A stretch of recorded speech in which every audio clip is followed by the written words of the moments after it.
I don't know how to start this video, so I'm just going to start.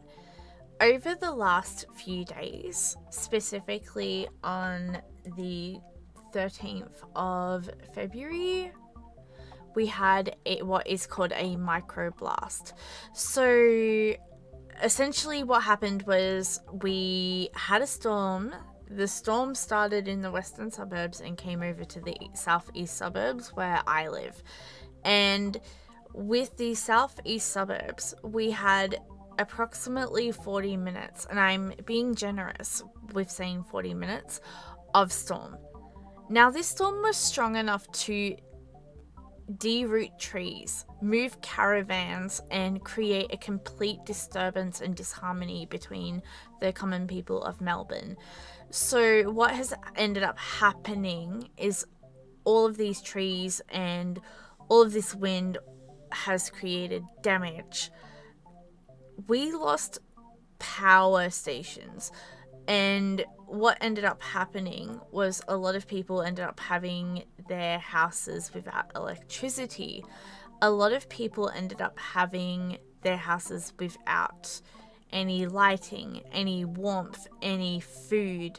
So people's food went rotten. And we had no cell phone signal, no internet. From what I've been told, when this happened at my workplace, it was my day off. And I've been informed that people had to use torches to cut hair.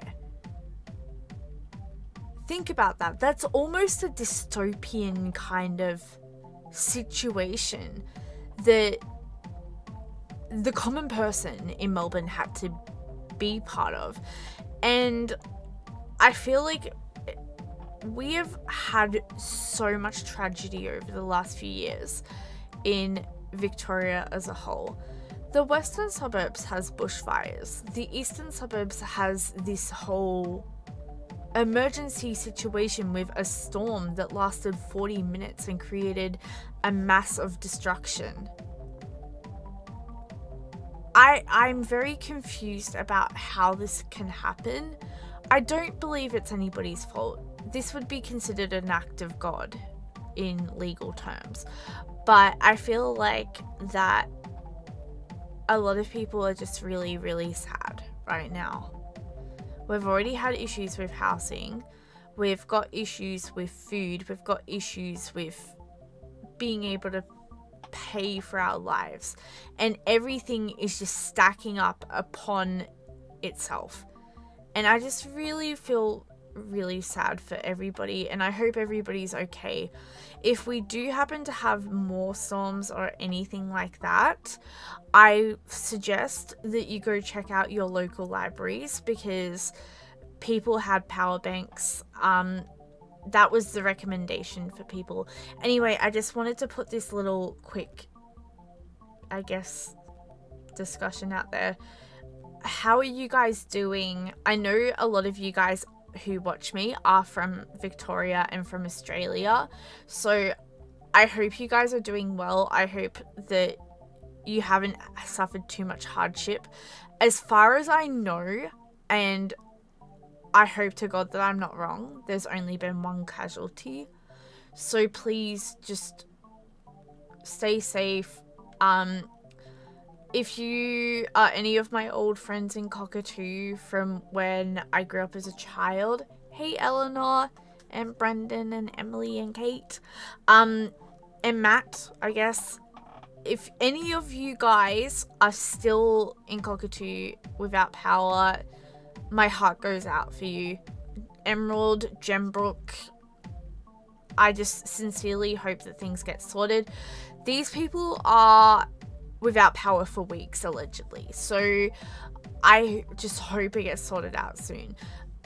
Never in my life have I driven through a place that was so scary.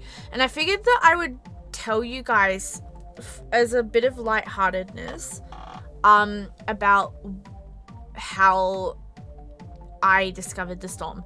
So I didn't know it happened. I just thought we had a quick little storm and I was in my room. I didn't lose much power. We had like a tiny little bit of power loss, but then it came back instantly. So I just thought, oh, it's just, you know, Melbourne normal power outage. Where I live is on an industrial grid, so we get a lot of we get the benefits of like factory powers and stuff like that, but that's a whole nother thing. So the next day I go outside, I look at my bus stop, and I'm like, what the hell? Why are people dumping trees here? People dumped trees, and they dump rubbish at places like washing machines and all that kind of stuff. I was just like, why are they dumping trees? And then I got on my bus. My bus was 15 minutes late, mind you. So I was a little bit miffed, but I was just like, whatever. It is what it is. I'm still going to make my next bus, so it's fine. So I got on my bus. My bus took me to where I needed to go, and then while I was on the second bus, my second bus, because I take multiple pieces of public transport to get to where I work. It takes me about 2 hours to get there. But when I was on my second bus, I went through a town called Scoresby. And Scoresby, like, I don't even know how to explain it. I was just sitting on the bus, and I was getting a bit not teary, but like more in shock. It was surreal. You could see that trees were uprooted in some parts. You could see that trees had collapsed. You could see that like the roads weren't clear, and it really looked like a dystopian situation. And I couldn't be mad at the bus driver anymore.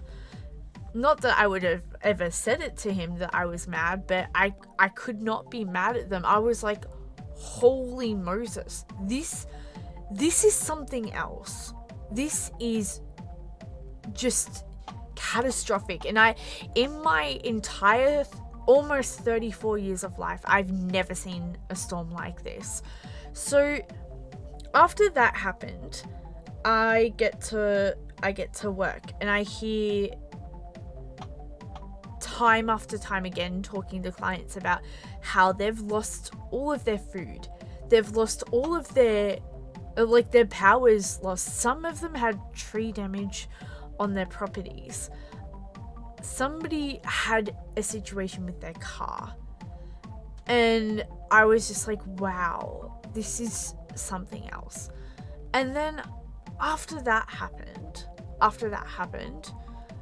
I typically get picked up by my mother at night because I don't drive. I do pay her. It's a deal that we have so she can get some extra cash, and it saves me from doing a couple of hour trips. So I was getting picked up by my mom, and we were driving down the road, and the road was dark. There were no street lights. And mind you, earlier in that day, there were no street lights either, no power lights. They had police escorting people on big intersections.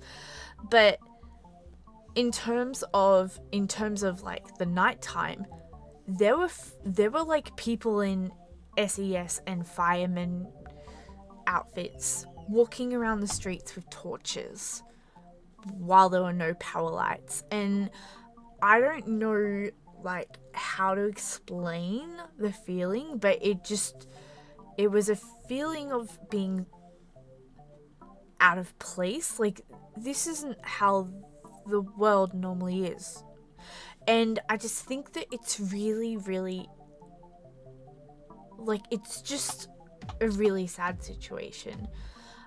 So for anybody who's lost anything out there, my heart goes out to you. I hope that you guys are doing okay. Again, libraries are doing power banks if you still have no power. Not everybody has power, but libraries are doing that.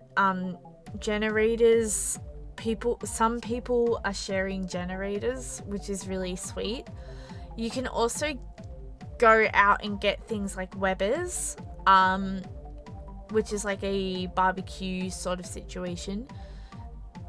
It's just really crazy. The amount of food wastage that's happened as well is really disheartening.